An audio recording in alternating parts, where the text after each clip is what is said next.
Genèse 35, verset 9. Il y a encore un autre songe. Et il raconta à ses frères. Il dit, j'ai eu un songe. Et voici le soleil, la lune et 11 étoiles se prosternaient devant moi. Il le raconta à son père et à ses frères. Son père les réprimanda et lui dit, qu'est-ce que signifie ce songe que tu as eu? Faut-il que nous venions, moi, ta mère et tes frères, se prosterner en terre devant toi? Ses frères eurent de l'envie contre lui, mais son père garda le souvenir de ces choses.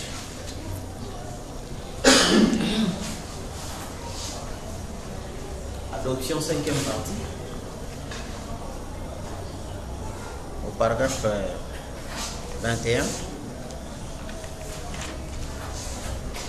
Dieu a écrit 3 Bibles. L'une d'elles a été le zodiaque dans les cieux. Ça, c'est la première Bible.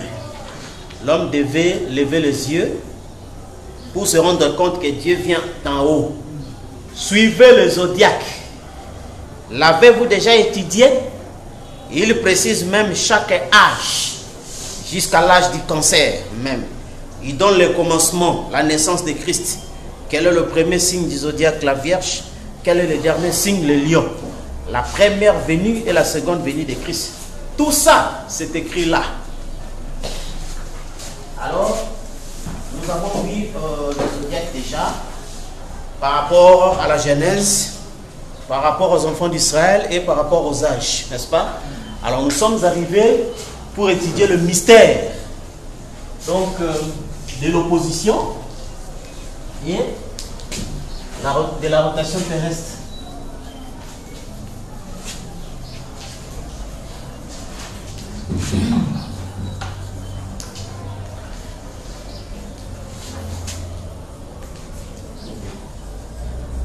Alors, nous avons vu que ici, c'est vraiment,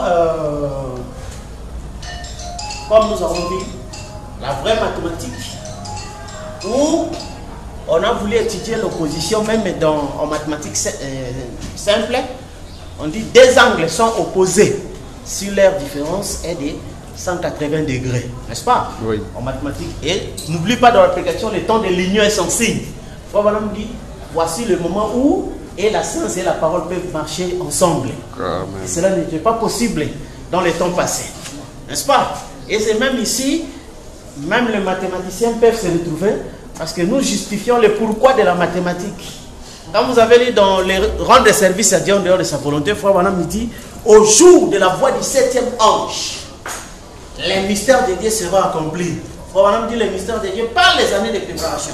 Mais quand il commence à proclamer les mystères, il dit, nous allons comprendre pourquoi les méthodistes agissent-ils ainsi, pourquoi les baptistes agissent-ils ainsi, n'est-ce pas? Et ainsi de suite. Et c'est ainsi que vous comprenez qu'ici, on va, le 7e saut explique le pourquoi de toutes choses. Et les mathématiciens, les physiciens, ils ont fait des recherches, normalement, parce que ils sont du côté de la race perdue, mais ils ne créent pas. Ils n'ont fait qu'étudier ce qui existait. Vous comprenez? Alors, c'est ce qui fait que, quand le temps n'était pas encore accompli, pour que le Fils soit manifesté, n'est-ce pas? Mais Frère Branham dit, nous sommes au temps de la manifestation du Fils de Dieu, c'est-à-dire à la venue de la pierre des fêtes. Alors, ce qui fait que la pierre de fête, alors, ce qui fait que nous trouvons maintenant, regardez, d'après le calendrier, nous savons que le calendrier a été permis, n'est-ce pas? D'après le calendrier, 0 degré dans le premier mois, c'est le bélier, n'est-ce pas? N'est-ce pas? Alors, après 30 degrés, n'est-ce pas? C'est le taureau. Ça, c'est d'après le calendrier, n'est-ce pas? Après 30 degrés, c'est les Gémeaux. Et 90 degrés, c'est les Cancers, n'est-ce pas? Et après, 120 degrés, Lion. Ça, c'est d'après le calendrier, n'est-ce pas? Selon le vrai calendrier de Dieu. Après, 150 degrés, Vierge. Alors, Ici, c'est 180 degrés balance. Ça, c'est d'après le calendrier, n'est-ce pas? Après, nous avons 210 degrés, parce que le soleil fait 30 degrés, n'est-ce pas? D'une constellation à l'autre. Nous avons le scorpion.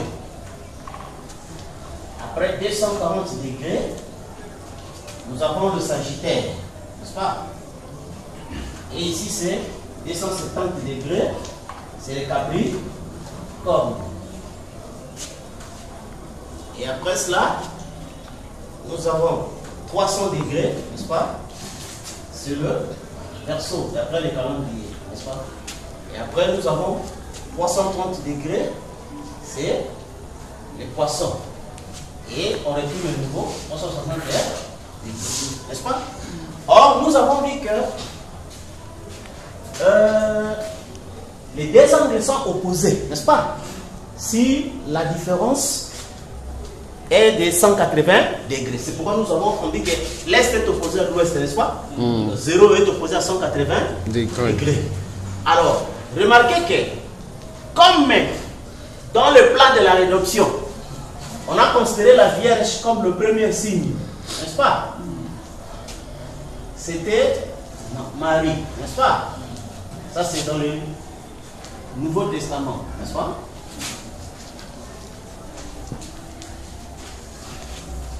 En Genèse,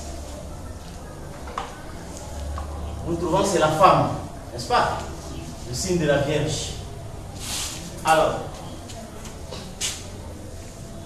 maintenant, l'opposé de la Vierge, n'est-ce pas?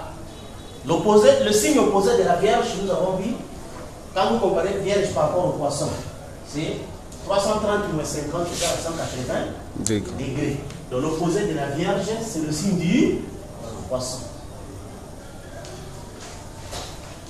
Alors, après la Vierge, nous avons eu la balance, n'est-ce pas? Or, la balance est ici, son opposé, c'est le bélier, n'est-ce pas? Parce qu'ils ont une différence de 180 degrés. Or, 180 degrés, c'est 6 mois, n'est-ce pas? Donc, pour connaître votre opposition, il faut compter 6 mois après. Parce que 1 mois équivalent à 30 degrés, 6 mois c'est 180 degrés. Donc après chaque 6 mois, vient une opposition par rapport à un signe. Alors, après cela, nous avons le scorpion. Scorpion ici, 210 moins 180, c'est 30 degrés. Donc taureau. Après, nous avons le sagittaire. Son opposé, c'est Gémeaux. Après, nous avons les Capricornes. Son opposé, c'est Cancer. N'est-ce pas? Et vous avez le Verseau. Son opposé, c'est Lion. C'est pourquoi ça justifie. Vous voyez que ça justifie même que le calendrier catholique est faux. Faux pourquoi? Parce que même en géographie, nous avons étudié que les tropiques de Cancer, c'est au nord, donc à 90 degrés. Et les tropiques de Capricorne, ici au sud, c'est en 270 degrés. Et c'est pourquoi, comme on dit dans le naturel, il n'y a pas de crime parfait. Donc même quand les catholiques avaient fait des crimes, ils avaient oublié qu'il y avait beaucoup de choses qui sont laissées de côté. N'est-ce pas? Et qui aujourd'hui les rattrapent dans leurs mensonges, n'est-ce pas? Parce qu'il s'agit des jugements du trône blanc. Frère Branham dit, au jugement, les âges ne seront plus un secret. On connaîtra qui a fait la volonté de Dieu et qui ne l'a pas fait. C'est ainsi aujourd'hui, on dévoile, n'est-ce pas? Donc tout ce qui était fausseté dans la nature et tout ça, n'est-ce pas? Tout ce bouleversement, d'après Daniel 7, qui est le 4e royaume, qui est l'Empire romain, a causé sur la terre. C'est ainsi, vous voyez que quand vous prenez en géographie, pourquoi les tropiques de Cancer est ici au nord à 90 degrés et les Capricornes ici au sud à 270 degrés? Parce que ici, vous voyez que on dit, même en mathématiques, on nous a dit que les cadrans trigonométriques c'est contraire à l'aiguille des montres.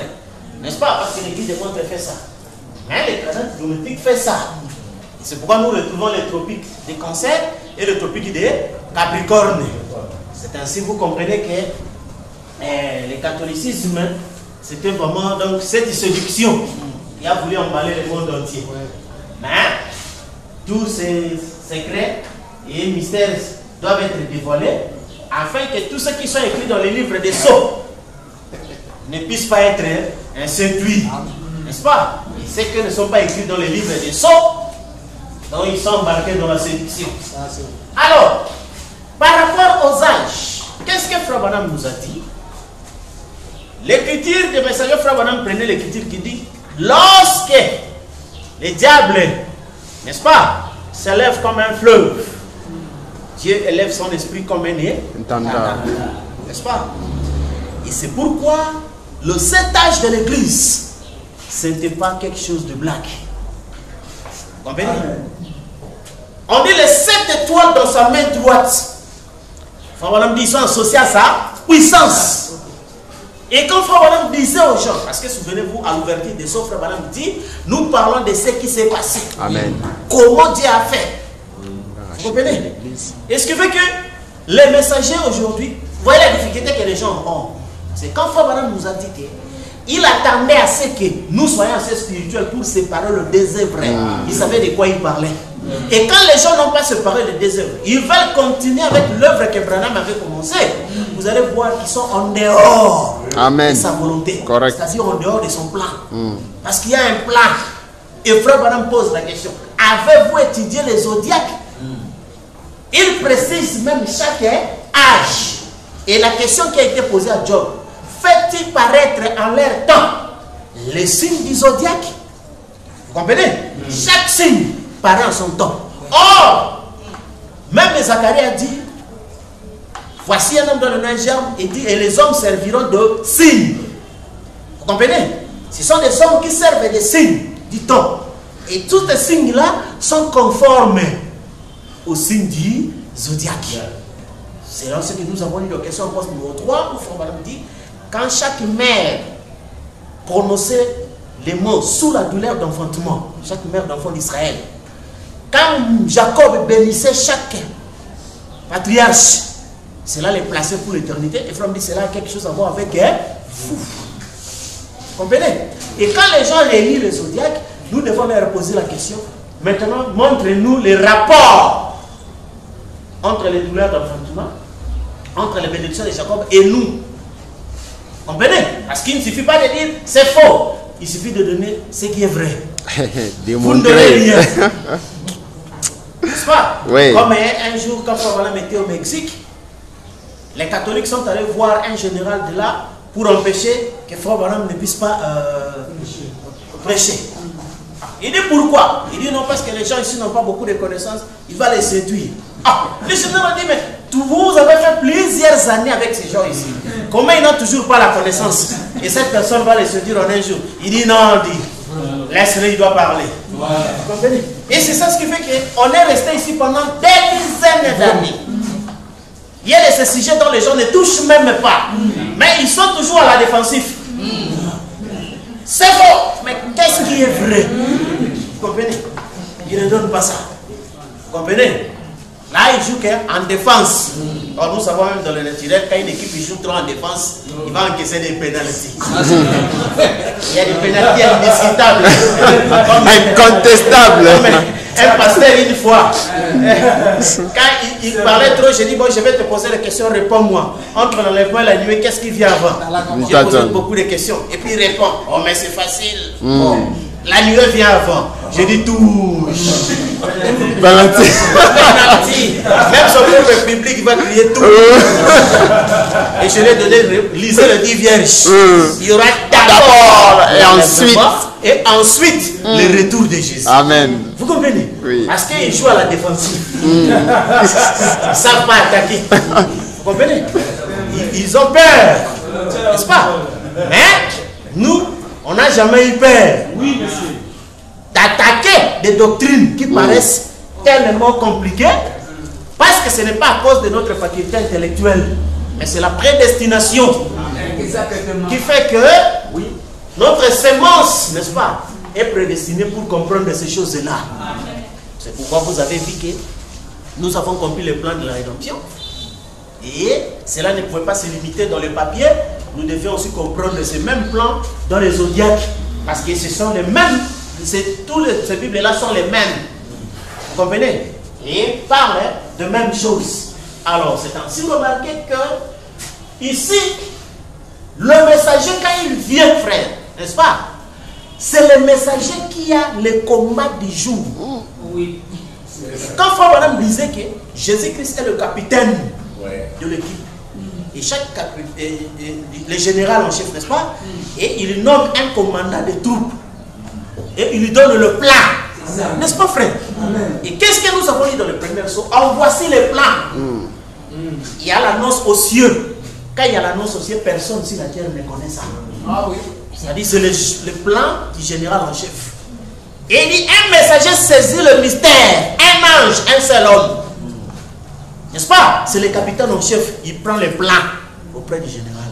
Et il va distribuer à ses auxiliaires. N'est-ce pas? Les Éphésiens 4, comme enfant de l'armée, il y a les chefs de compagnie, chefs de peloton et chefs de ceci. Vous comprenez? Et en fin de compte, le peuple est associé maintenant à cette chose-là. C'est pourquoi même dans le naturel, on dit que la meilleure armée doit être en bon terme avec sa population. N'est-ce pas? Et c'est ça ce qu'il fait dans le spirituel. C'était cela dans le spirituel. Donc vous voyez qu'on ne peut pas prier Dieu comme ça, vous vous réveillez un matin, vous prenez la Bible, vous lisez, puis vous faites de l'église. Non! Il y a un plan. Amen. Il y a une annonce d'abord dans le ciel. Et puis il y a l'ange qui saisit le mystère. Et c'est l'ange qui répond ça. Amen. Parce que l'ange ne vient pas au hasard. Amen. Fais-tu paraître en leur temps le signe du zodiaque? Vous comprenez, frère? C'est ainsi remarqué la première des choses que nous avons constatées.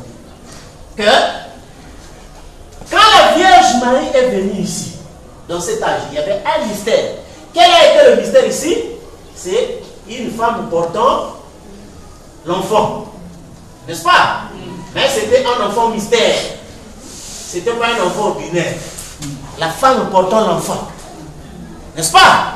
Et cet enfant-là, c'était, on appellera prince de la paix, conseiller, Dieu puissant. N'est-ce pas? Curieusement, l'âge du poisson, c'est l'âge de Pergame, n'est-ce pas? Dans Pergame, nous trouvons une adoration païenne où il y a une mère qui porte l'enfant. Vous comprenez? En opposition de l'enfant qui était là-bas dans le signe de Vierge. Et c'est ici dans l'âge de Pergame qu'on a réellement introduit la mariolatrie, l'idolâtrie de Marie. N'est-ce pas? Ou maintenant ici, vous avez vu la statue de Marie qui porte l'enfant et elle piétine un serpent. N'est-ce pas? En imitation des Genèse 3. La semence de la femme écrasera la tête du serpent. Et c'était ici dans l'âge de Pergame. Vous comprenez, frère? Et quand le messager vient ici, le messager de l'âge, Jésus-Christ lui-même sous la forme de Martin, le messager. N'est-ce pas? Et il voit cet esprit d'opposition qui veut faire adorer aux gens un enfant avec une femme. C'est ça. Vous comprenez? Et lui, quand il vient, il remet la vérité qui était ici. Et la femme et l'enfant, il y avait que Marie et Jésus. Mais Marie est une pécheresse. Amen. Qui a reçu juste une grâce. Mais il faut adorer l'enfant. L'enfant mystère. N'est-ce pas? Qui est Jésus-Christ. Le seul nom. C'est ainsi quand vous lisez l'âge de Pergame, on dit tu n'as pas renié mon nom. Et on leur promet directement celui qui viendra recevoir mon nom nouveau. Parce que ici, les gens de Pergame ont voulu effacer ce nom-là pour le remplacer avec un enfant, comme Frère Branham le décrit dans l'exposé. N'est-ce pas? Ils ont exposé les âges de Pergame. C'est ainsi que vous comprenez que les âges là n'étaient pas un hasard. Et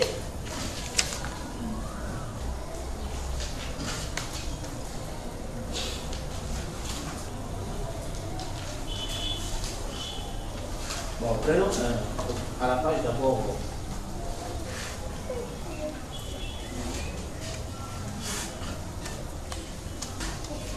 page 177. Exposé, âge de Pergame. L'histoire nous montre que cette idée d'un Père, d'un Fils et d'un Saint-Esprit n'a pas tardé à être modifiée. Satan entraînait les gens pas à pas loin de la vérité. Les concepts de la divinité s'étaient développés pour devenir un Père éternel, 2. L'Esprit de Dieu incarné dans une mère humaine. Est-ce que cela vous donne à réfléchir? 3. Un Fils divin, fruit de l'incarnation, la sémence de la femme. Mais le diable n'est pas satisfait. Il n'est pas encore parvenu à ce qu'on adore, lui. Il est seulement adoré de façon indirecte. Il continue donc à éloigner les gens de la vérité par ces mystères. Il révèle aux gens que, puisque le grand Dieu invisible, le Père, ne s'occupe pas d'affaires des hommes, mais reste silencieux à leur sujet, on peut très bien l'adorer en silence. Il s'agit en fait de l'ignorer autant que possible, sinon complètement. Cette doctrine, elle aussi, a fait le tour du monde. Et l'on peut aujourd'hui voir en Inde que les temples dédiés au grand créateur, au Dieu silencieux, sont remarquablement peu nombreux. Comme il n'était pas nécessaire d'adorer le Père créateur, c'est tout naturellement que l'adoration s'est tournée vers la mère et l'enfant, devenus objet de culte. En Égypte, le même ensemble mère-fils était appelé Isis et Osiris. En Inde, c'était Isi et Iswara. Remarquez comme les noms eux-mêmes sont similaires. En Asie, c'était Cybèle et Deus. Rome et la Grèce perpétuelle ce culte. La Chine aussi. Imaginez donc la surprise de certains missionnaires catholiques romains en trouvant à leur arrivée en Chine une madone à l'enfant, avec les raies de lumière qui émanaient de la tête de l'enfant. Cette statue aurait tout à fait pu être échangée contre une qu'on trouvait au Vatican, à l'exception de quelques traits particuliers du visage. Nous devons maintenant de découvrir la mère et l'enfant original. La déesse mère originale de Babylone était Sémiramis, qu'on appelait Rhea en Orient. Elle tenait dans ses bras un fils. Bien que ce dernier fût qu'un bébé, on le disait grand fort, particulièrement beau et attirant pour les femmes. Dans Ézéchiel 8.4, il est appelé Tammuz. Les auteurs classiques l'appelaient Bacchus. Pour les Babyloniens, c'était Ninis. Ce qui explique le fait qu'on le représentait comme un bébé qu'on tient dans les bras, tout en le découvrant comme un grand homme fort, ce qu'on appelait le fils Marie. L'un de ces titres était le mari de la mère. En Inde, ils sont connus sous le nom d'Iswara et ici. Le mari est représenté comme un bébé au sein de sa propre femme. Alors, ça c'est d'abord la première partie. Et prenons encore un élément qu'on peut ajouter par rapport à cet âge de Pergame. Ça va? Donnons d'abord un commentaire avant de continuer. Remarquez ce que Frère nous a dit, n'est-ce pas? Okay. Dans cet âge de Pergame, parce que Frère va nous l'expliquer, que là, quand vous lisez, on dit là où il y a le trône de Satan, n'est-ce pas? Dans l'âge de Pergame, et Frère m'a expliqué que il y avait Atal, qui était roi de Babylone. Et quand ils ont fui, il est venu jusqu'à Pergame. Il a apporté tout le mystère là de Babylone et il a déposé à Pergame. Il dit c'est par après que cela est allé jusqu'à Rome. Alors, et c'est là à Pergame, il y avait cette idolâtrie, n'est-ce pas? Or, remarquez frère, dans l'âge de poisson en Genèse correspond à la tour de Babel, n'est-ce pas? Or, la tour de Babel, c'est là où les deux semences étaient unies ensemble, n'est-ce pas? Il faut même dire que les fils de Sem, donc de la lignée où est sorti Abraham, ont refusé cette chose-là de vouloir construire un tour, n'est-ce pas? Un tour qui a porté le Babel. Babel signifie confusion. Alors, ici aussi, dans l'âge de poisson, donc Pergame, c'est là qu'il y a eu les conciles de Nicée, où l'État et l'Église se sont unis, n'est-ce pas? Et pour la première fois, c'est là où que le paganisme a reçu le nom de Christ, n'est-ce pas? Et on a changé le nom, ainsi de suite. On va le lire ici dans l'exposé. Alors, remarquez que dans la Genèse, l'âge de Pergame, vous avez tout le papier là-bas, non? Oui. Là, dans la Genèse, l'âge des poissons, c'est le tour de Babel. Bon, l'âge de Pergame, c'est le tour de Babel du Nouveau Testament. Amen.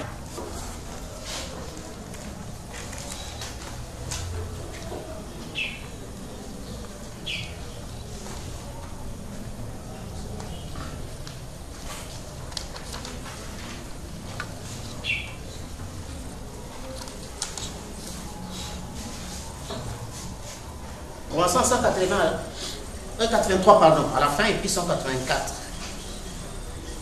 Il dit ceci. Mais cette délivrance de la persécution et de la mort ne procédait pas d'une intention aussi généreuse qui semblait au premier abord. En effet, Constantin se posait maintenant comme protecteur.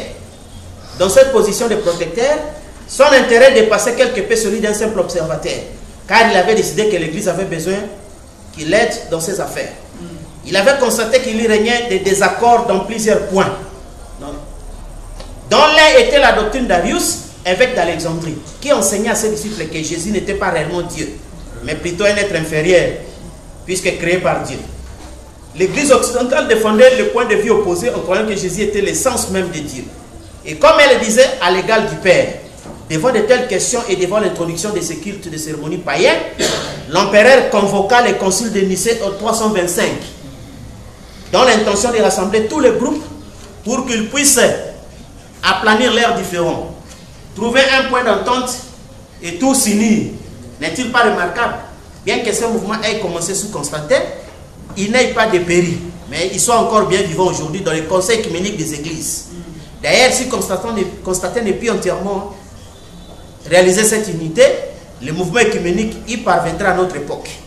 Or, cette ingérence de l'État dans les affaires de l'Église est contraire au bon sens, car le monde ne comprend ni la vérité contenue dans la parole, ni les voies de l'Église. Pensez donc, la décision même du concile qui donnait tort à Arius fut renversée par l'empereur 2 ans plus tard, et cette fausse doctrine fut imposée aux gens pendant bien des années. Cependant, le Seigneur savait d'avance que l'Église et l'État allaient s'unir. Les noms même du Pergame signifient entièrement mariés. Et l'Église et l'État s'étaient effectivement mariés, la politique et la religion étaient unies. Les produits de cette union n'ont manqué jamais d'être le plus affreux hybride que le monde ait connu. La vérité n'est plus en eux, mais toutes les mauvaises voies de Caïn, le premier hybride, y sont. C'est dans cet âge, non seulement l'Église et l'État se sont unis, mais aussi que la religion Babylone fut officiellement rattachée à la première Église. Satan avait désormais accès au nom de Christ. Et dans le culte, il siégeait sur le trône comme s'il était Dieu. Grâce aux subventions de l'Empire, les églises héritèrent de beaux édifices, parés d'autels de marbre blanc et de statues de saints de fin. C'est dans cet âge même que la bête Apocalypse 3.3 qui avait été blessée à mort, l'Empire romain païen, a retrouvé vie et puissance en tant que saint empire romain. Rome, en tant que nation physique, avait subi de grandes pertes et allait bientôt être anéantie, mais cela n'avait plus d'importance maintenant, car son empire religieux, par son empire religieux, elle ne cesserait de dominer le monde, en gouvernant à partir de l'intérieur, sans le laisser paraître à l'extérieur. Vous voyez, frère? Donc c'est dans l'âge de Pergame ici, n'est-ce pas, qui était en opposition, d'abord avec la Vierge, parce que la Vierge a porté, c'était Marie qui portait un enfant, n'est-ce pas? Et remarquez que l'enfant que Marie portait, même dans le spirituel, il était son enfant, mais en même temps il était son époux, n'est-ce pas? En même temps il était son mari. Et la même chose qu'on adorait ici à Pergame, mais dans le sens perverti. Une femme qui portait l'enfant, dont l'enfant était considéré comme son mari, n'est-ce pas? Et cet enfant-là, on l'appelait Tammuz. Très beau, attirant pour les femmes, n'est-ce pas? C'est ça, vous voyez toujours dans les naturels. Les mauvais esprits qui attrapent des hommes, qui cherchent, vous remarquez des gens qui cherchent à se faire beaux comme des femmes, n'est-ce pas? Et ils aiment devenir, comme on appelle chez nous aussi, des marios. Parce qu'un mario, c'est quelqu'un qui est mari et fils, dont la femme est en train de l'encadrer comme un enfant, de l'acheter tout, mais il est en même temps son fils et en même temps son mari. N'est-ce pas? Ce sont des mauvais esprits de longtemps. Est-ce qu'il revient jusqu'à ce moment? Tamise. Mais remarquez, frère, madame, que cette chose-là de l'adoration de Pergame qui est venue de Babylone, c'était le binitarisme. Et le binitarisme a commencé comment? Il y avait d'abord le trinitarisme. Dieu le Père, n'est-ce pas? L'esprit incarné dans la mère humaine et puis le fils fruit de son... le fruit divin, n'est-ce pas? De cette mère. Or, remarquez que quand les catholiques ont commencé, que 3 personnes ont Dieu, Dieu le Père, Dieu le Fils et le Saint-Esprit. Mais frère Branham dit, remarquez chez le païen, ils ont enlevé d'abord le Dieu créateur. Parce qu'on dit, bon, comme c'est un Dieu qui a déjà créé, n'est-ce pas? Il ne s'occupe plus des affaires des gens, oublions-les. Mais ils ont commencé à adorer 2. le mère et le fils. N'est-ce pas? Et remarquez la même chose. Le catholicisme avait commencé par le trinitarisme, où on adorait le Père, le Fils et le Saint-Esprit. Mais observez quand Frère Branham dit que, comme la dispensation des nations, commençons par la marque de la bête. Amen. Une image adorée. Elle se termine par la même chose. Correct. Par Jésus-Christ. Une image à lui à adorer. C'est comme ça que la marque de la bête se termine. Amen. Or, qu'est-ce qui se passe aujourd'hui? Aujourd'hui, le catholicisme saisit les gens. Mais pas en forme de trinitarisme, mais du binitarisme. Et le binitarisme, c'est quoi?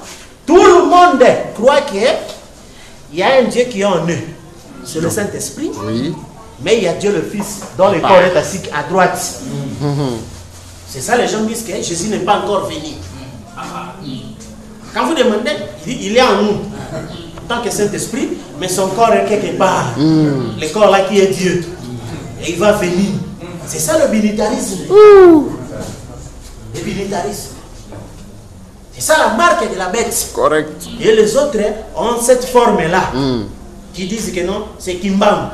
Les autres ont cette forme-là, c'est Mahomet. Les autres ont cette forme-là, c'est Branham. Tout ça, ce sont des binitarismes. Correct. Idolâtrie. Amen. Et Frère Branham dit, numéro de sera adoré dans plusieurs formes. Amen. Jusqu'à ce que Jésus vienne se révéler à ses frères. Et Frère dit que tant que Jésus ne s'est pas révélé à ses frères, numéro sera adoré. Bien que dans des temples différents. Dans des formes différentes. Oui. Et c'est ça l'idolâtrie. Où on imagine un certain Dieu, n'est-ce pas, qui n'existe pas. Vraiment. Alors c'est ça, ce qui fait que dans l'âge du poisson, remarquez qu'en Genèse, l'âge du poisson c'est tout de Babel.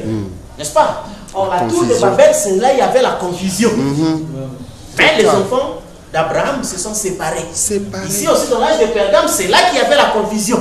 Oh, Jésus est Dieu, il n'est pas Dieu. Mais ceux de la lignée royale se sont séparés. N'est-ce pas? C'est ainsi, frère. Quand le messager est venu dans l'âge de Pergame, il est venu combattre cette combinaison de mère et fils pour remettre les gens dans la vraie révélation. Amen. De Marie et de Jésus. Correct. Vous comprenez? Oui. C'est-à-dire que c'est le messager qui a le plan du combat du jour. Vous ne pouvez pas combattre comme ça. Combat spirituel. Le messager, quand il vient, il voit, on lui révèle ce qui est l'esprit du jour. N'est-ce pas? Et il vous amène dans les combats d'après l'esprit du jour. Et l'esprit, au temps de Pergame, c'était l'opposition de la Vierge. Et remarquez une chose. En Genèse, la Vierge, c'était la femme, n'est-ce pas? Or, vous savez, l'erreur que la femme avait fait en Genèse, c'est la même erreur qui s'est répétée aussi dans l'âge du Pergame. Parce que nous avons parlé de la rotation terrestre. Amen. La rotation terrestre, c'est qu'il n'y a rien de nouveau, ce qui a déjà été. C'est-à-dire quand la Terre tourne comme ça.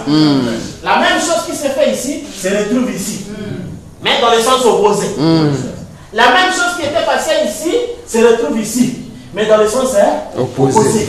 C'est pourquoi le messager vient pour remettre la vraie chose. Quel travail. C'est pourquoi tout est planifié. C'est pourquoi on appelle ça plan de la rédemption. Amen. C'est-à-dire que tout est planifié. Il n'y a pas de hasard, vous venez comme ça. Oh, nous on va servir Dieu. Vous savez le service selon quel plan? Vous comprenez? Et vous combattez quel ennemi? Que vous connaissez même d'après quelle opposition? Vraiment. Vous comprenez? Parce que Satan suffit opposant. Mais l'opposant vient avec de sujets. N'est-ce pas? Comme nous voyons chez nous ici, ça brille dans la politique. Ah, opposition. Quel est leur sujet actuel? Élection. N'est-ce pas?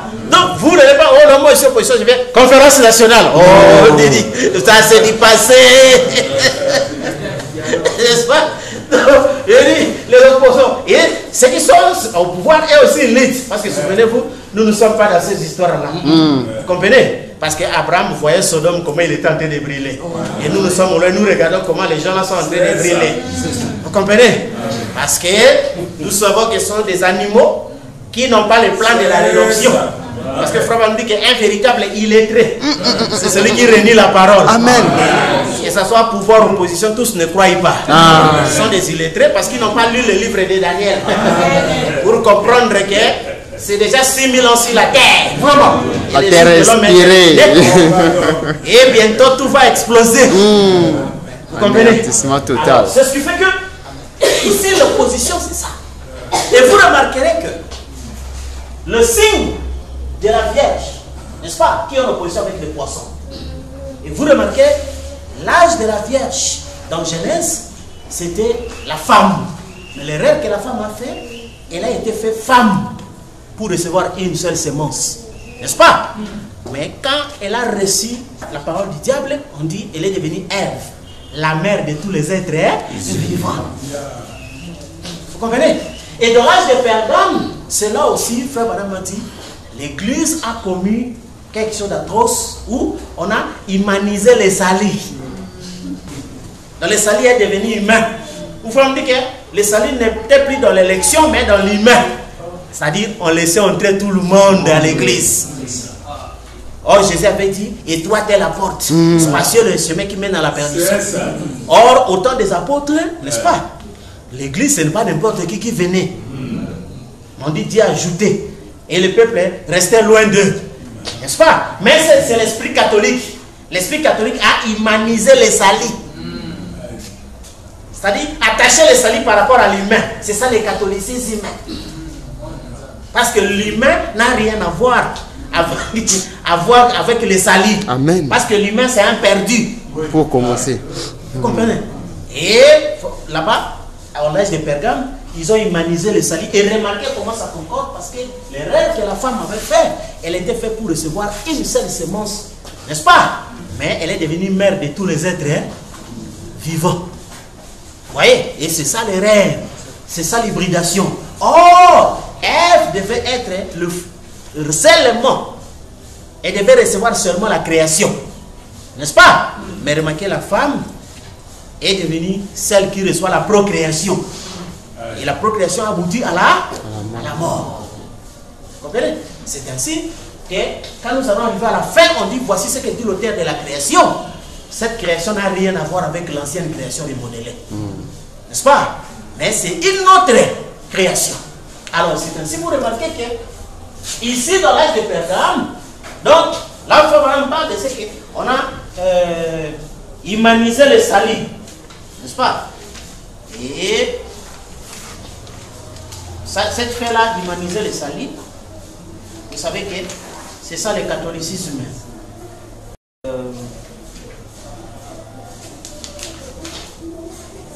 Page 171, 172, exposé, âge de Pergame.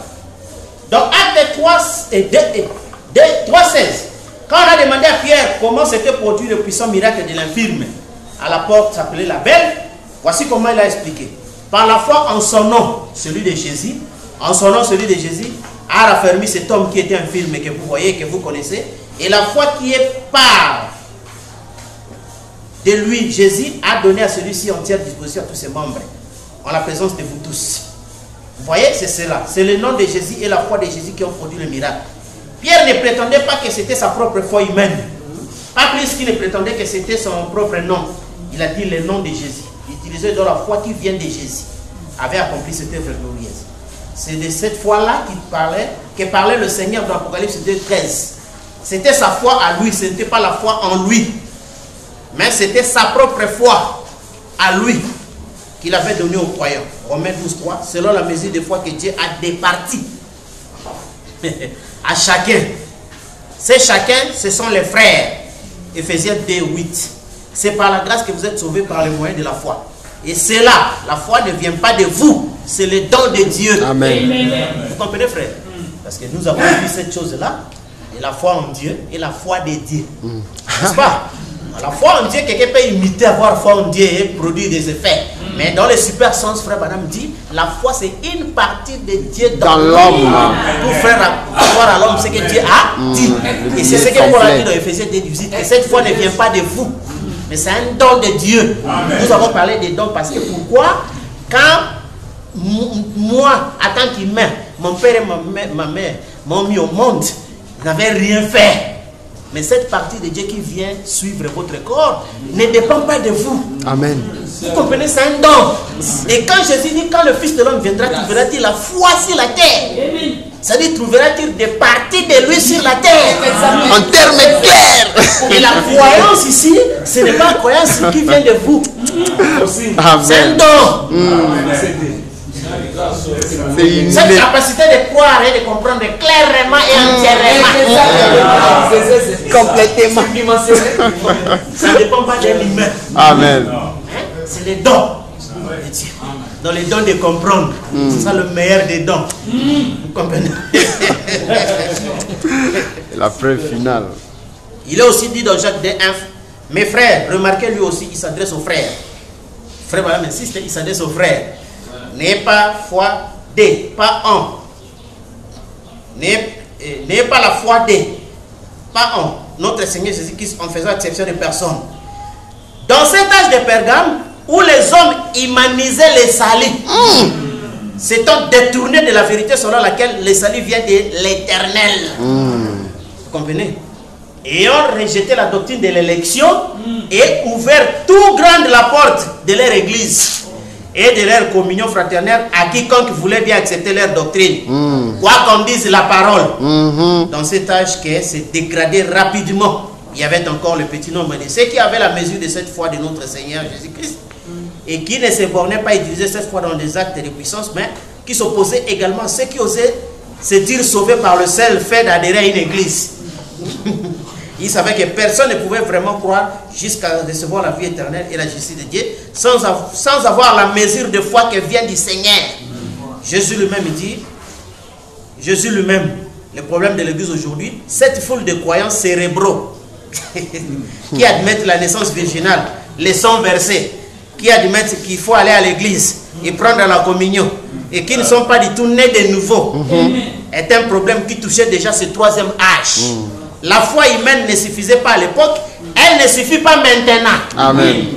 Il faut que la foi même du Fils de Dieu descende dans le cœur d'un homme pour qu'il puisse recevoir le Seigneur de gloire dans un temple qui n'est pas construit dans la main d'homme. Vous comprenez, frère? Donc c'est ça, l'erreur qu'Ève a commis en Genèse, n'est-ce pas? Suivant la rotation terrestre, en opposition du poisson, vous trouvez la même chose chez les catholiques. Et c'est pourquoi les catholiques s'appellent l'église mère. N'est-ce pas? Parce que l'église était faite pour recevoir la sémence véritable. Mais quand les catholiques est devenu église mère, d'où ouvert la voie à toutes les sémences. C'est pourquoi dans toutes les églises, il y avait les croyants et les mauvais, les blés et les vrais. Trois sortes de croyants. N'est-ce pas? Mais à la moisson, mettrait livret à part, le blé à part. C'est ainsi aujourd'hui, selon le mystère de la moisson. Amen. Nous mettons livret, c'est-à-dire la chair, à part. À part. Le blé, n'est-ce pas? À part. Or, le blé, c'est la sémence. Amen. N'est-ce pas? Et la sémence est jugée d'après ce qui est écrit dans le livre de vie de l'agneau. Vous comprenez? Où Daniel a dit que ceux qui auront de l'intelligence comprendront. Et celui qui ne comprend pas, c'est un méchant. N'est-ce pas? Donc il est livré. C'est ainsi, vous voyez ici, comme Frère Branham a dit que quand Jésus vient, il ne vient pas prendre ceux qui essayent de vivre saintement, mais ceux dont les noms sont écrits dans le livre. Vous voyez, frère? Et vous voyez que cet esprit catholique, c'était cet esprit d'humaniser les gens. C'est ainsi, vous comprenez même que nous ici, n'en fait pas les histoires de appeler les gens et appeler ceci. Parce qu'il s'agit de l'héritage. Amen. Abraham dit que l'héritage, c'est le nom dans les livres avant la fondation du monde.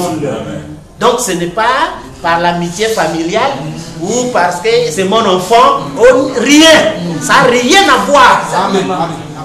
Quand on a posé la question à madame et les bébés qui vont mourir, ils vont aller à l'enlèvement, il dit si leur nom est dans les livres. Si le nom n'est pas dans les livres, qu'il soit bébé ou qu'il soit quelque chose, peu importe. Parce que le bébé ou quoi que ce soit, c'est la naissance désirable. C'est votre désir à vous. La même que vous avez le désir d'acheter 40 chemises. Correct. 3 chaussures. Des enfants. Tout ça, ce sont vos désirs à vous. La prédestination n'est pas basée sur ces choses-là. La prédestination n'est pas basée sur ces choses-là. Parce que Isaac était un saint. Mais il a enfanté un démon. Wow. Cela ne dépendait pas d'Isaac. Si. Ça ne dépendait pas d'Isaac. Vous comprenez? C'est ça qui fait qu'il est. Alléluia. Quand les chrétiens, ce sont eux qui chantaient.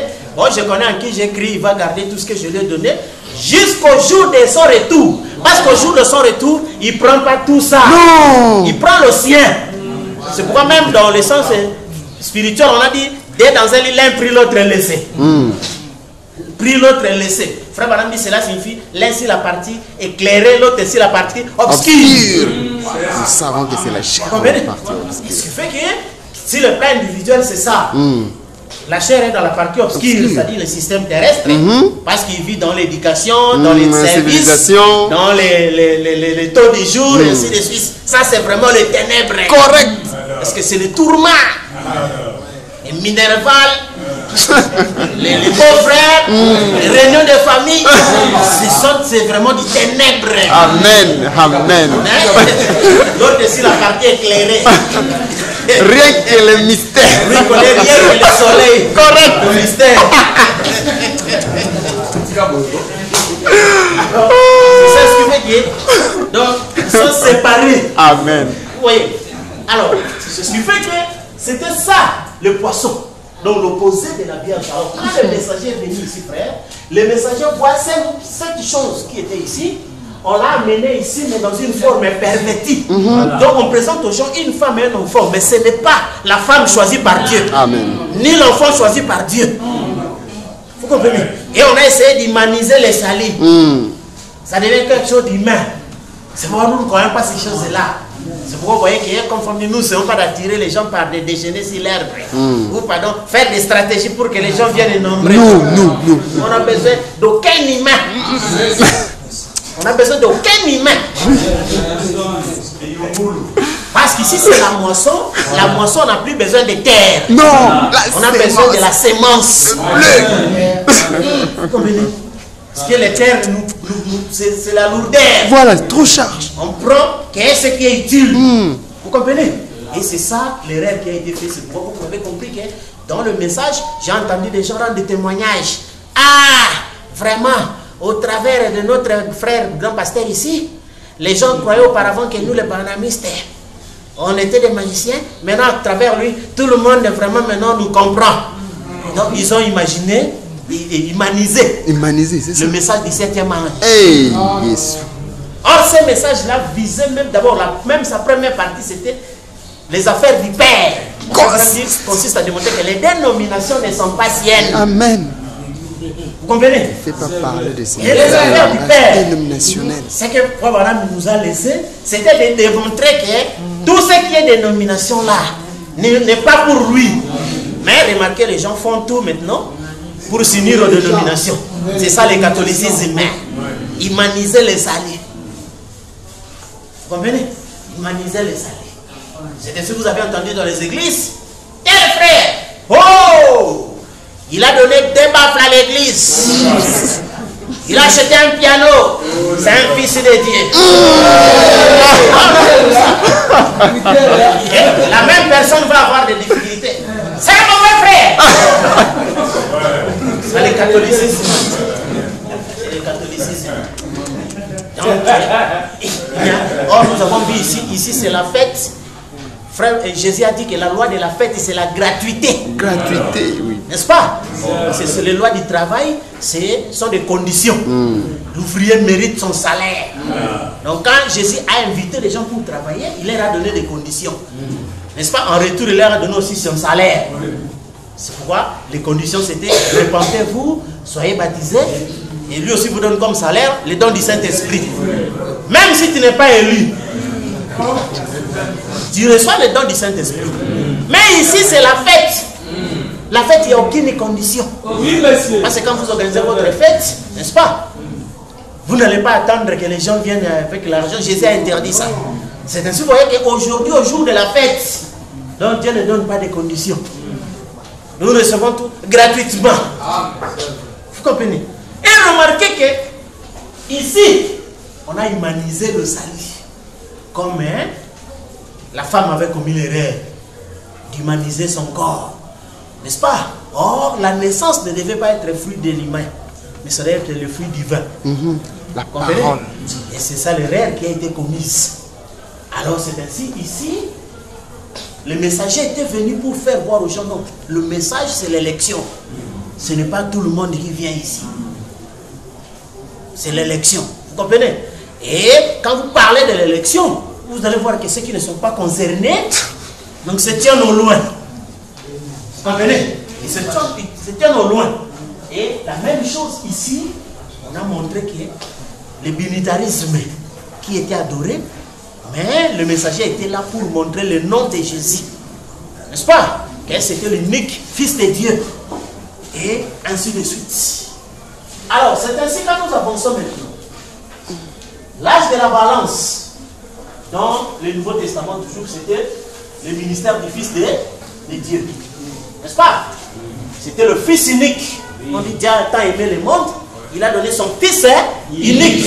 Il n'y en avait pas deux. Parce que c'était le premier corps à sortir de la création. N'est-ce pas? Même le corps d'Adam n'est pas sorti de la création. C'était la formation. La formation, oui. Ça, c'était le premier corps à sortir de la création, le Fils de Dieu. Et l'âge du bélier, dans le Nouveau Testament, c'est le Thyatire. N'est-ce pas? Or, dans le Thyatire, il se présente comme voici ce que dit le Fils de Dieu. Pourquoi? Parce que nous avons lu dans Thyatire, on adore Apollon, qui est le fils du soleil. Et le soleil étant le Dieu. Parce qu'on a dit que toute la création vit du soleil. Le soleil est considéré comme Dieu. Et son fils Apollon, c'est lui le fils de Dieu. Vous comprenez? Et c'est ce qui était adoré ici, dans l'âge de Thyatire, Apollon. Et le messager, c'est Jésus-Christ lui-même, sous la forme de colomba. N'est-ce pas? Il vient et il voit qu'on adore un faux fils de Dieu. Amen. Et lui va restaurer la vérité de la balance. La vérité du Fils de Dieu unique qui a été envoyé comme sacrifice. Et vous allez voir que l'âge de Thyatire, frère Madame, dit suffit le sacrifice perpétuel. N'est-ce pas? Et c'est ça ce qui fait que là, ici, c'était le Fils de Dieu. N'est-ce pas? Jésus, qui était le Fils. Et remarquez dans l'âge de Thyatire, qui était en opposition avec l'âge de la balance, c'est là qu'on a introduit la papauté. Or, qu'est-ce que le pape? Vicarius Filii, remplaçant du Fils de Dieu. Sur la terre. Vous voyez? Or, il était le contraire du véritable Fils de Dieu. Parce que quand le Fils de Dieu était venu, lui, sa loi, c'était quoi? Le Fils de l'homme n'est pas venu, mais il est venu pour être servi. Il est venu pour servir. N'est-ce pas? Et celui qui veut être grand, qu'il soit votre serviteur. Mais ici, on a plutôt introduit la papauté. Et frère Madame dit, c'est là aussi qu'a commencé le nicolaïsme. L'art de conquérir sur les croyants. C'est ça. Vous voyez? Où maintenant les croyants, toute leur vie dépendait du clergé. Vous voyez? Où les clergés devaient tout faire leur vie pour le clergé. Et toutes ces choses. Et quand frère Madame parle du catholicisme, c'est un esprit. Et frère Madame dit que toutes les religions, donc tout régime dans le catholicisme dans les derniers jours, cet esprit de papauté. Frère, personne ne peut contacter le mariage jusqu'à ce que je donne la permission. Non, vraiment, enlever la conduite de l'esprit, donner à un homme. C'est un homme qui commence à téléguider les gens. N'est-ce pas? À dicter les gens ce qu'ils doivent faire. Ça, le catholicisme. Et remarquez que c'était en opposition. Or, quand Jésus est venu ici, lui, sa loi était que pour être grand, il faut être. Parce qu'il dit, le chef de ce siècle les tyrannise et se font appeler des bienfaiteurs. Il n'en sera pas ainsi parmi vous. Il disait toujours que personne parmi vous se fait appeler maître. Un seul maître est votre Dieu. Vous comprenez? Et il a montré qu'il avait le pouvoir de tout avoir. Mais il a sacrifié. N'est-ce pas? On a dit contre l'orgueil de la chair, le prestige de la vie et toutes ces choses-là. Et c'était contraire à l'âge de Thyatire. À l'âge de Thyatire, on a fait un soir un homme. N'est-ce pas? Le pontife Maximus. C'est-à-dire le chef religieux et politique. Il dirige tout.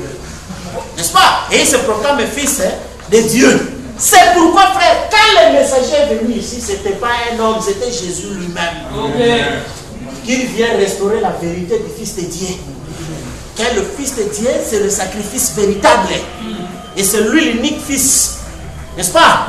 Et de par sa loi, et c'est la loi du service.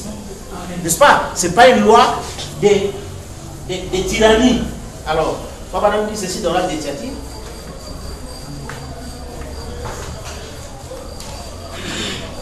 C'est pourquoi nous allons poser la question aux frères aujourd'hui, s'ils vivent dans quel âge, et qu'ils nous montrent leur opposition.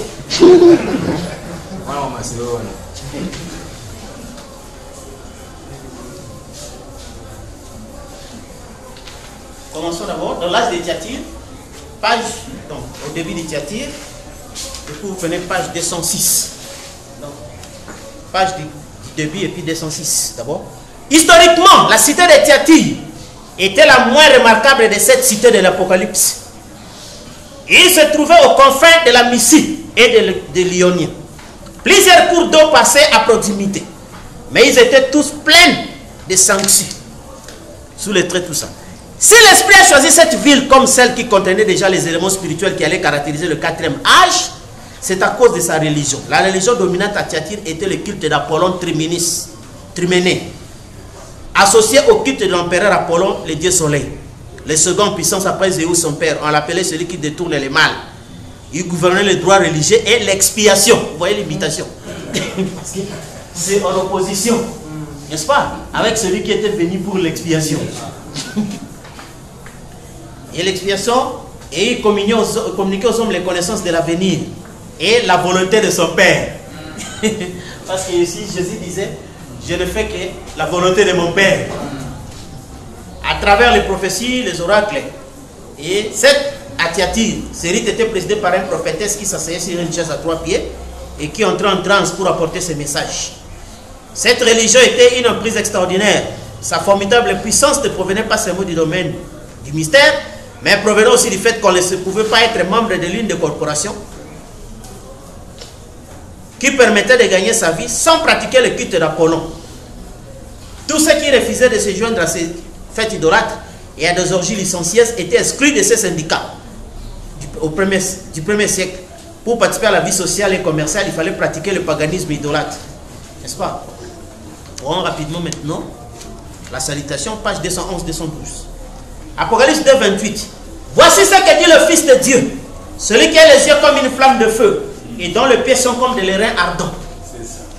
La révélation de la divinité pour cet âge de Thyatire, c'est que Jésus est le Fils de Dieu. Amen. Autrefois, au jour de sa chair, il fut connu le Fils de l'homme, mais à présent, ce n'est pas selon la chair que nous le connaissons, il n'est plus le Fils de l'homme. Les grands prophètes ressemblant à toutes les professions lui-même. Le Fils unique est de retour dans le sein du Père. Maintenant, nous le connaissons selon la puissance de la résurrection. Il est ressuscité, il a pris possession de sa grande puissance. Il est au-dessus de tous et a autorité sur tout à la louange de sa gloire. Il ne partage pas sa gloire avec un autre. Il n'abandonnera pas la conduite de l'Église à aucun homme. Il porte les regards sur Thyatire et il voit dans cette ville, dans ce 4e âge, l'honneur qui lui appartient à lui seul est rendu à un autre. La fureur du jugement étincelle dans ses yeux quand il voit Apollon vénéré comme fils de Dieu, alors que lui seul est le fils unique du Père. Combien terrible sera son jugement sur la religion de cet âge de Thyatire, où les membres d'église comme les adorateurs païens du Fils de Dieu Apollon élèvent un chef humain pour qu'il soit adoré avec l'appui du pouvoir de l'État. En effet, c'est exactement cela qui est la vie. L'église catholique romaine, entièrement plongée dans une idolâtrie basée sur le rite du dieu soleil Apollon, avait élevé un homme au rang de divinité, le pape, par le mariage de l'État avec l'église. En effet, Thomas d'Aquin et Alberus Pelagius avaient formulé la déclaration suivante. Le pape semble, ça c'est la déclaration des catholiques, le pape semble être, pour ceux qui le voient d'un regard spirituel, non pas un homme, mais un Dieu. Son autorité ne connaît aucune limite. Il peut déclarer vrai ce qu'il veut. Il peut retirer ses droits à quiconque s'il le trouve bon. Douter de ce pouvoir universel aboutit à être exclu du salut. Les grands ennemis de l'Église sont les hérétiques qui refusent de porter le joug de l'obéissance fidèle. N'est-ce pas? Donc c'est ça le catholicisme. Donc il donne le droit à qui le veut, il le retire à qui le veut. Et c'est ça souvent, n'est-ce pas, ce que nous voyons dans les églises. Il suffit que vous soyez un peu en désaccord avec les pasteurs. Ils vous diabolisent. vous livre. Il suffit que vous lui donnez un peu les matériaux qu'il a besoin. Il vous canonise. C'est un frère rempli de l'esprit. Et là, tout le monde, vous avez la considération de tout le monde. N'est-ce pas? Et si quelqu'un vient lui montrer une citation, il est de mauvais esprit. Donc, là, vous n'êtes pas canonisé. Et marche selon lui, c'est-à-dire que vous ne pouvez pas le contredire. N'est-ce pas? Et si vous le contredisez, donc, là, vous êtes hors. Alors, remarquez vous-même, frère, que l'âge de Thyatire. Or, le bélier est de quelle planète? C'est la planète Mars. N'est-ce pas? Mars, c'est Dieu de la guerre. N'est-ce pas? Et remarquez, dans l'âge de Thyatire, c'était la guerre. Parce que c'était l'âge où la papauté était établie. Et qu'est-ce qu'on a dit? Il lui a été donné de faire la guerre aux saints et de le vaincre. Et les saints ont affronté cette guerre-là. Ils ont accepté la mort. N'est-ce pas? Et remarquez, dans le même âge de Thyatire, c'est là qu'est née aussi la religion musulmane. L'islam est né à l'époque de l'âge de Thyatire. N'est-ce pas? Quelque part, Frère Branham dit, ça a été aussi suscité toujours par le diable. C'est ça. Pour faire la guerre. C'est-à-dire, vous comprenez que les musulmans, ils sont nés sous ce signe-là. C'est ça. Donc, pour les musulmans, pour eux, dans la guerre, c'est naturel. Donc, pour eux, la guerre, c'est naturel pour eux. Ce qui fait que vous voyez que partout ils sont, même quand Kadhafi s'était retiré de la Ligue arabe, parce qu'on peut dire de manière suprême, mais maintenant nous faisons des guerres ici, des guerres là-bas, pour quelle cause? Prenons qu'on nous donne l'indépendance de Palestine, et après ça sera quoi? Donc pour eux, c'est la guerre. Vous comprenez? Mais à l'ouverture des zones, on devrait comprendre pourquoi les musulmans agissent-ils ainsi. Parce qu'ils sont nés sous les signes de la guerre. Pourquoi les catholiques agissent-ils ainsi? Pourquoi? Parce qu'ils sont nés sous le signe du poisson. N'est-ce pas? Or, le poisson est opposé à la Vierge. Et remarquez, les opposants ont les mêmes caractéristiques. Et vous trouvez dans les Vierges, il y a des commerces, des voleurs et des voyages. Et le poisson aussi, la même chose. Il aime des voyages. C'est ainsi que vous voyez le catholicisme. Daniel a parlé de ça. Et cet homme viendra par la ruse. Ce qui est même le caractère des hommes nés sous le signe du poisson. N'est-ce pas? Et il dit, il fera prospérer les métiers. Frère, on dit, ce sont des industries. C'est pourquoi le pilier, donc le cheval de bataille pour les catholiques, c'est le commerce. Ah oui. Vous comprenez? Ah oui. Et jamais, vous verrez, c'est rare que vous entendez les catholiques vont faire faillite. Dans le commerce, c'est réussi. Parce qu'il a été promis, il fera prospérer les métiers. Frère, on dit, c'est l'industrie. Vous comprenez? Et c'est ainsi, vous voyez que la naissance de l'église, c'est ici. Et nous voyons que le poisson vit dans l'eau. N'est-ce pas? Et quand Jean a décrit les catholiques, il dit que cette femme assise sur les eaux. C'est vraiment un poisson. C'est ainsi que vous allez voir que même dans le naturel, que ce soit les femmes ou les hommes nés sous ces signes de poissons comme des vierges, ils sont trop attachés au mysticisme. Donc, et facilement, ce sont des gens qui penchent vers le mysticisme. Parce que c'est le symbole de Pergame, là où Satan a son trône. N'est-ce pas? Et c'est ainsi que vous allez voir tout cela. Et dans l'âge de Thyatire, le bélier comme c'est le Mars, n'est-ce pas? Et c'est là l'esprit qui avait saisi les catholiques en cette époque-là, n'est-ce pas? Pour tuer, vous comprenez? Pour massacrer. Mais les chrétiens avaient déjà cette prédisposition aussi de guerre, parce que le véritable guerrier, la mort est écrite dans sa vie. Il n'a pas peur de la mort.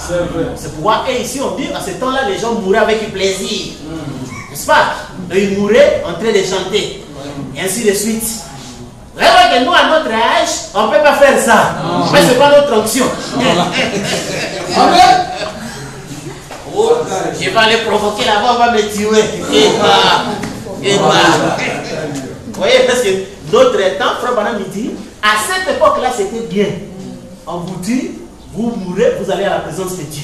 Mais ici, on ne vous tue pas. Mais c'est un esprit de sélection qui vous dit que vous êtes sauvé alors que vous ne l'êtes pas. Donc, chaque âge a sa bataille. Faites-il paraître en leur temps les signes du zodiaque. Vous comprenez? C'est ça ce que Paul a dit, que Dieu nous a prédestinés pour accomplir les œuvres préparées d'avance. Vous comprenez? Donc les œuvres de Dieu ne sont pas accomplies d'après votre volonté ou d'après votre bonne intention. Ce sont des œuvres préparées d'avance. C'est pourquoi, d'avance, ça a été préparé ici dans l'âge de Thyatire, qu'est le catholicisme sera là, parce que la Bible, il lui a été donné de faire la guerre aux saints et de les vaincre. Donc personne ne pouvait l'arrêter. N'est-ce pas?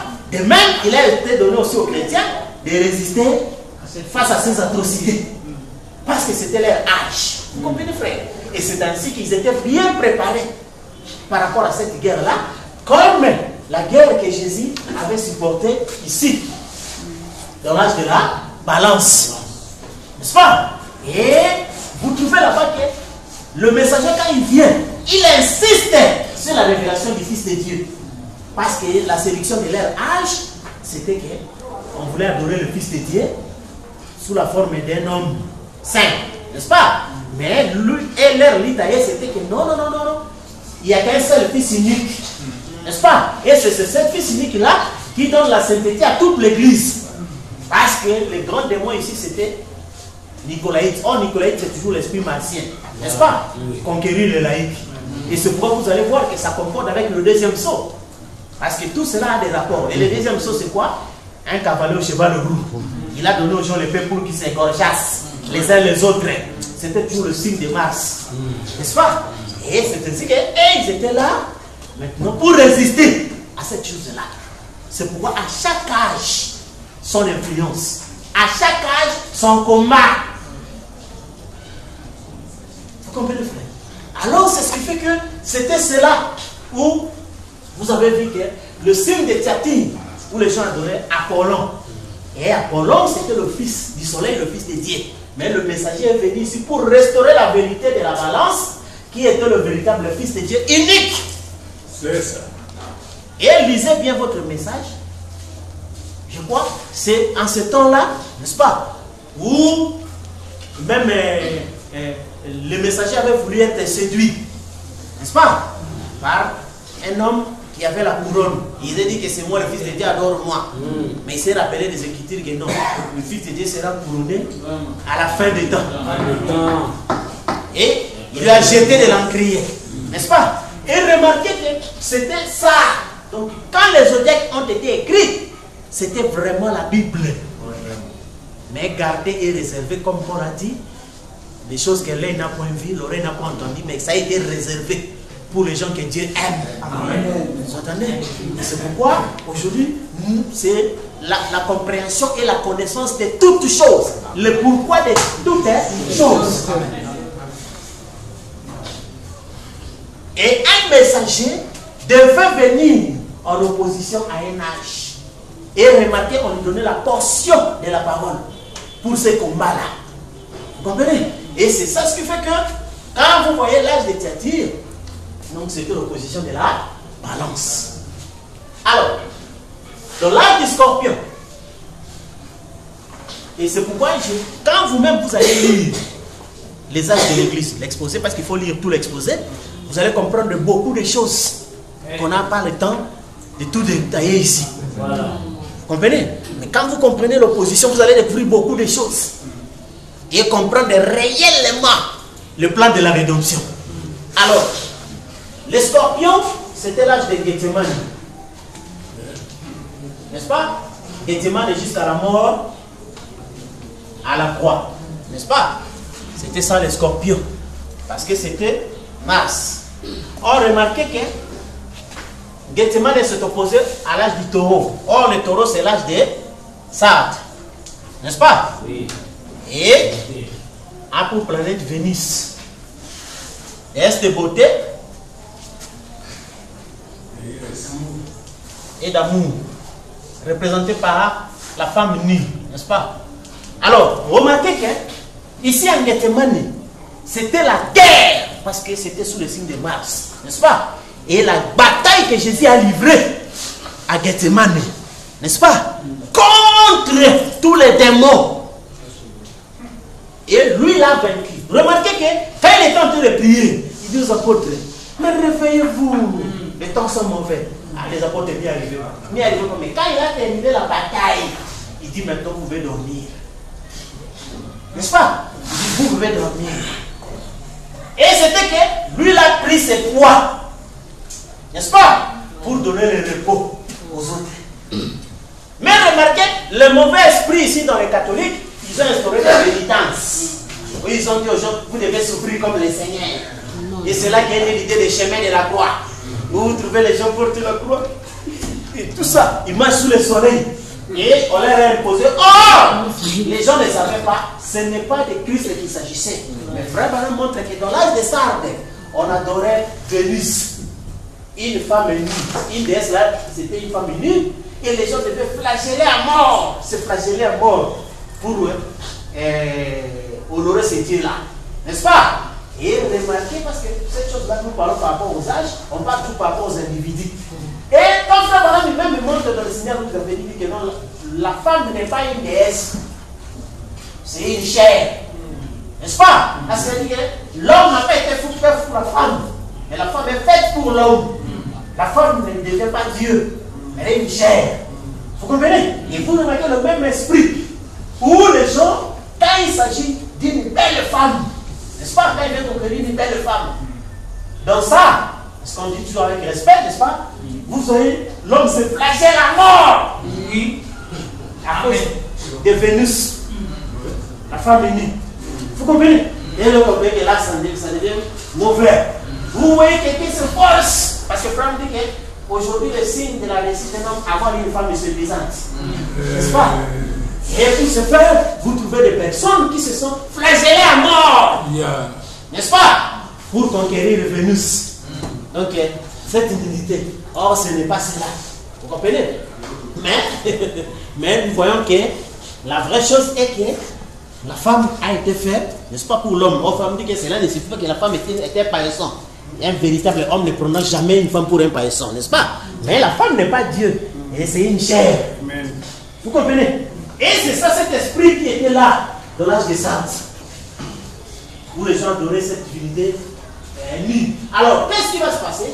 Ici maintenant, l'œuvre de la croix a failli être bannie par les catholiques. Pas où ils ont poussé les gens à avoir le pardon des péchés par leurs propres efforts. Voilà. Où les gens devaient beaucoup prier, faire des pénitences et tout ça. Luther aussi a essayé, mais il n'a pas pu.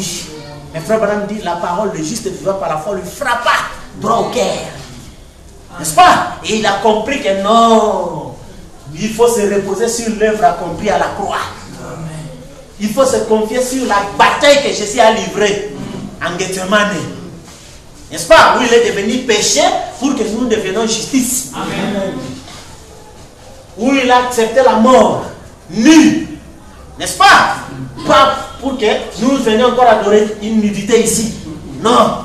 N'est-ce pas? Mais nous soyons délivrés. Et que par cette mort-là, nous sommes pardonnés. Amen. C'est là qu'il a annoncé la justification par la foi. N'est-ce pas? Et au même moment, il a écrit 95 thèses détruisant toutes les thèses des catholiques. Et c'était cela. Et vous allez voir aussi que ici, vraiment, les gens adoraient Vénus là. Et ici, à Gethsemane, qui était l'âge martien, n'est-ce pas? Où nous avons vu que Jésus est venu combattre la mort qui en Genèse, c'était l'arbre ou l'arbre de vie. L'arbre de la mort a été mangé par nous, n'est-ce pas? Ou l'arbre de la mort a été mangé. Et l'arbre de la mort avait pour conséquence la séparation. Mais quand Jésus est venu, c'est pour réconcilier l'homme avec Dieu.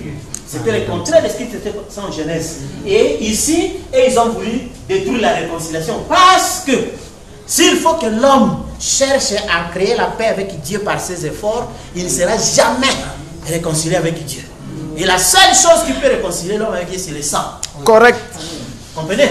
Et c'est ici, à la croix, que le sang était tombé, parce que le sang, c'est le fruit de la guerre.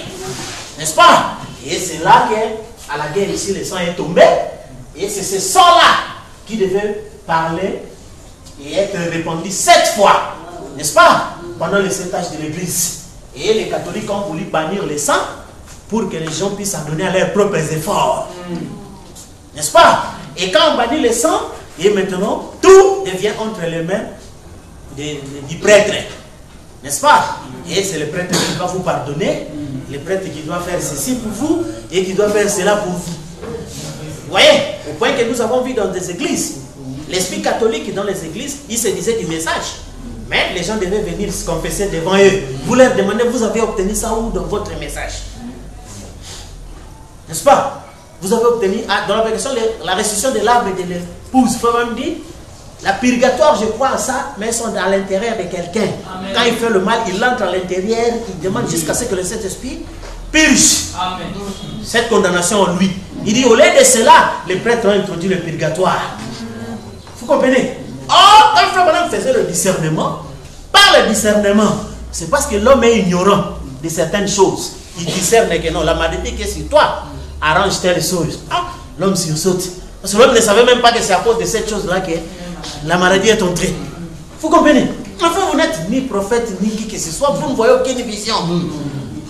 Et on a vu des aventuriers, parce que l'aventurier signifie celui qui ne comprend pas les sceaux. Parce que me dit que aussi longtemps que nous ne connaissons pas ce qui est dans les sceaux, nous ne faisons que présumer.